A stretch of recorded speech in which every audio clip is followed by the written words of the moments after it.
কোনটা কি দাম বেচছেন আপনি? আলু 60 টাকা কেজি, পটল 30, ঢেঁড়স 30 টাকা, কচু 65, করলা 100 টাকা কেজি, আর ওই মরিচ 100 টাকা পোয়া, 400 টাকা কেজি।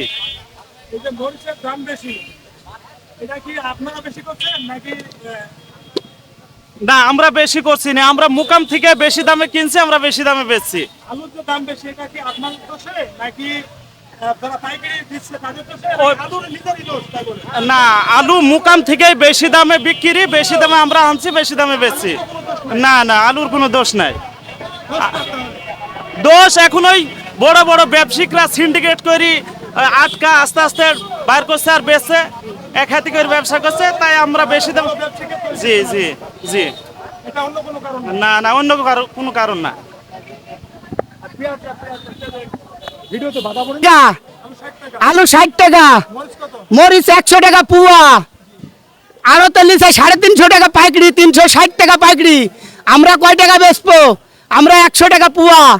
আমরা চটিওয়ালা খুঁজতে, এর মধ্যে খাজনা আছে, খরচ আছে, হাট ঝাট দিতে। পেঁয়াজ 120 টাকা, পেঁয়াজ ধরছে 112 টাকা পাইকারি। পেঁয়াজের দাম বেশি, হ্যাঁ, পেঁয়াজের দাম বেশি। দোষটা কি আপনাদের? না, এই দোষ করছে হলো গৃহস্থরা। ভ্যাট বেশি লিছে, জমির সারের দাম বেশি লিছে, বিষের দাম বেশি লিছে, গৃহস্থ বেচছে না বেশি দাম ছাড়া। না হলে বলছে মাইডিল বুঝাবো, ফেল দেবো, তা বেচবো না। 100 না, এই দেশটা আমারে না। হ্যাঁ, বড় ব্যবসা করো না, দোষটা এই সরকারের ভ্যাট বেশি লিছে, দাম বাড়িছে মালের। সম্পূর্ণ আলুর দোষ না, এটা সম্পূর্ণ ধরেন সিন্ডিকেট হচ্ছে বড় বড় ব্যাপারীর, বুঝছেন। আলু সব গোডাউনে রাখতেছে, বের করছে না, পলিস্টার আছে, এগুলো বের করছে না, দাম আরো বেশি নেবে। আলুর দোষ নাই এর, জি না, এগুলো কোনো দোষ নাই। তারপরে এইসব মানুষ, সাধারণ মানুষ এমনিও বেশি লিছে, এইসব ব্যাপারীরা এমনিও বেশি লিছে। লিচে ধরেন 70 টাকা করে, এরা কি বেচছে 120 টাকা করে, 120 টাকা, এখানে 50 টাকা। সেই সাধারণ জি, খুচরা ব্যবসায়ীকে দই দিচ্ছি। যে এখানে তো ধরেন কেজিতে 20 টাকা লাভ করতে হবে, 10 টাকা লাভ করে, সেখানে 70 টাকা লাভ করছে সাধারণ মানুষ, এসব ব্যবসায়ীরা। খুচরা বাজারের দোষ নাকি পাইকারির দোষ, এটা বলে? জিনিসপত্রের দাম বেশি, বছরে অত্যন্ত খরার কারণে সবজি হয় নাই, মরিচ হয় নাই। মরিচ আমাদের মাঠে এখনো নিজের জমিতে খাওয়ার মরিচ নাই।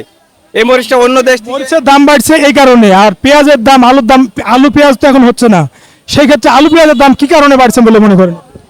আলুর দাম বাড়ছে, বছরে প্রথমে যখন আলু হয় তখনই আলু অনেক জায়গায় মার খেয়ে গেছে বৃষ্টির কারণে। এই কারণে এখন যে আলুটা দিনে দিনে আমাদের দিচ্ছে, খাওয়াইছে, এটা তো হচ্ছে বড় বড় ব্যাপারে আটক করে রাখছে স্টোরে। পেঁয়াজ এভাবে স্টোরে আটক করে রাখছে। আটক কমাতে হলে বড় বড় ব্যবসায়ী সিন্ডিকেট করছে, সরকার পদক্ষেপ নিতে হবে তাদের প্রতি। সমস্ত জিনিসপত্রের দাম বেশি, এর কারণ হিসাবে আপনি কি দেখছেন? বলছি এই সমস্ত জিনিসে যে আমাদের কৃষি কাজে যে খরা রোদের কারণে মরিচ কোনো রকমই হয়নি, আমরা কি করব? তাছাড়া আমাদের এই মরিচ, পেঁয়াজ, রসুন এসবগুলোর অত্যন্ত দাম এই না হওয়ার কারণে, তাছাড়া তো আমাদের এই সমস্যাটা ঘটতো না। মরিচের যে ব্যাপারটা, হ্যাঁ, আলুর দাম, আলুর সংকট, আলু তো হয়নি, আলু তো এর আগেও তো অনেকগুলি নষ্ট হয়ে গেছে। আলু যে মুহূর্তে হবে সেই মুহূর্তেই আমাদের এখানে খরা হয়েছে।